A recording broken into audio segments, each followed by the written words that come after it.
Meditate as much as you can, even 1 minute, 2 minutes, every time. Just meditate all day. You know, whenever you can. You know, during break at work, go to the toilet, meditate anytime. Eating, meditate. Drinking, meditate. All the time. Okay? Always remember God in heaven. Because this period is a period of grace now. And whatever you do will be paid, you know, rewarded 100-fold more. Okay? Yeah, especially in the center, there will be heaven gates and heaven blessing and heaven portals. All will be. A question on the 5 names. A sister told me recently that it's best to recite them very, very slowly. And I don't recall you ever saying that, or if there's a certain time, like in meditation, she was saying to spend half an hour going through the 5 names one time. No? Yeah, and I've never heard. Okay. You recite as slow as you want, okay? Like every 2-3 minutes at interval, because you also need to concentrate. You don't want to keep making it too fast, you know? You want to concentrate. And do it leisurely. That's what it means, okay? Yes, but not half an hour, one name. The God will keep waiting. When is my turn? And next half an hour? The thing is, the more you stay awake, the more spiritual points you have. Even just stay awake and think about meditation. Think that I want to meditate. And you think all over the country, but still you are awake and meditate. You know, in your heart, you want to. That's also earn you a lot of merit. Surprise? Yes. Yeah, it's like that. Just be awake at night. Yeah. That's the time when most blessing coming. Yes. And if you are more awake, that means your soul is still here. You know, not gone away. It receives blessing into the soul. Understand? If the soul is elsewhere, then maybe in other world or just just not aware, then surely if we don't have spiritual food, doesn't matter what we eat, it will never satisfy us, mentally and physically. Therefore, we keep getting hunger and hunger. Yeah, hungry and hungry again and again. And even we eat a lot of nice food and vitamin, we still get sick and sometimes distressed, yeah, and indigestion. In the Bhagavad Gita, it is mentioned that the food which was prepared for offering to God first, and then we eat it, it should be very I'll say nutritious and full of blessing for us. If, however, we prepare the food just for personal satisfaction, then we truly make mistake. And that will give us a lot of unsatisfaction and sometimes trouble, indigestion and all that. Because actually in the Bhagavad Gita it says stronger than this, say very strongly, like you eat in sin. You don't offer first to God. So it's not me who spoke like that. It's Krishna. Thank you. Now, same is not only food. All of you know the Bhagavad Gita or not? Except the Indian people. All the people know Bhagavad Gita? You don't know? That's the book of wisdom of ancient India. It's about 5,000 years old. Is that not so, Maji? Yeah, yes. And it was spoken by the Supreme Master of that time, Krishna, the beloved black beauty. Is that right? He was black and beautiful, right? No, we call him dark beautiful, right? Is that the one or the other one? Krishna was, huh? Yes. His complexion was so dark, you know, like many Indian people. But he's so beautiful and handsome that the people call him heartbreaker also, because he breaks everybody's heart when he lives. And wherever he goes, people love him, adore him, and make offering to him, and just follow him madly. I heard that he has about 70,000 wives. Or, no, 16,000 wives. But the Indian people sometimes exaggerate things, but he must have a lot of followers, a lot of followers. It's not really wives, disciples. Mostly are women, because probably he was very handsome. I heard, I wasn't there.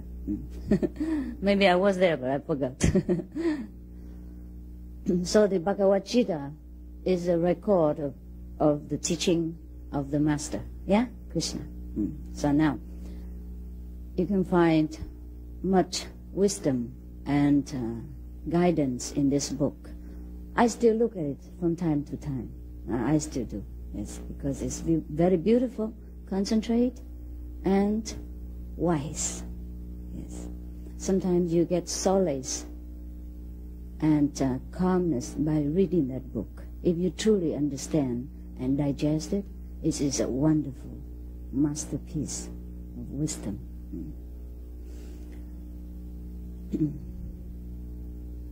Many of the master of the past had connection with Indian law.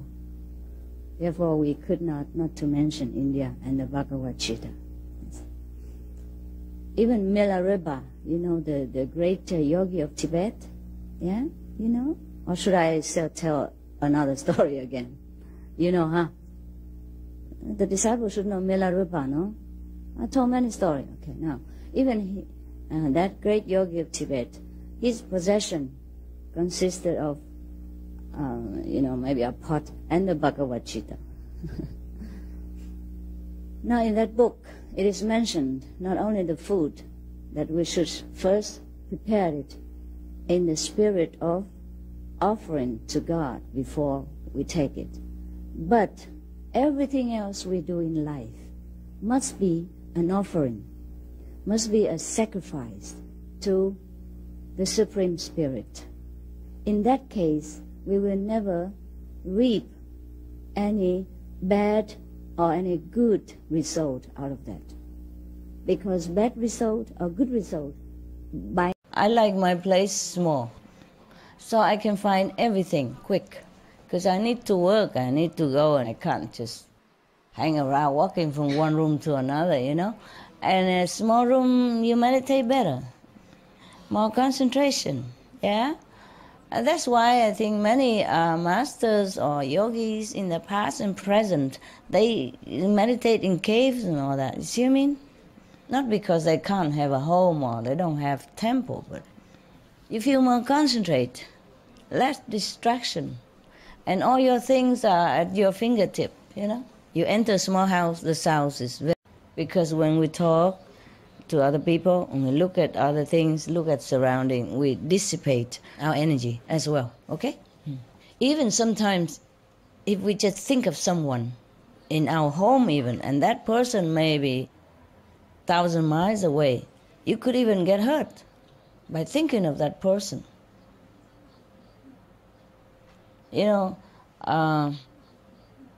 Even for me, one time, just think of one assistant, and he was very heavy, Just thought of him, I wonder what he's doing now, is he okay or not? And then the whole kitchen knife just fly onto my leg and hurt here. It's like somebody push it. You have those kitchen knives, a wooden stand where you stick all the knives in there. The whole, they just fly down and landed on someone on my leg, for example, huh? Or I will sometimes do things and then too much karma, and I just went up to fix a curtain only, and then I just fell down, on top of one dogs after another's, because they were down there, and then I just fell one from one and then rolled to the other dogs. Yeah, just fell like that. And take the whole curtain with me. Just like that, And the window was high, and I had to step on top of some ladder to do it. And suddenly it just fell like that, like somebody push you. It's better just think of the 5 names all the time. It's protecting you. But I cannot always do that. You understand? I do, but then in between I always think of what else to do. In the same with your family. You have children and you have obligation. You cannot just always ignore them, you know? Or you know somebody or some lover or something and you think of them sometimes. And immediately the karma is connected, yes. So sometimes you think, okay, why did I have this accident? Why this thing happened to me and that thing happened to me? It happens for some reason. Maybe you think too much of someone or some event in the past, yeah? Or maybe the karma from the past catch up with you. Okay, nothing accidental in this world. Try to concentrate.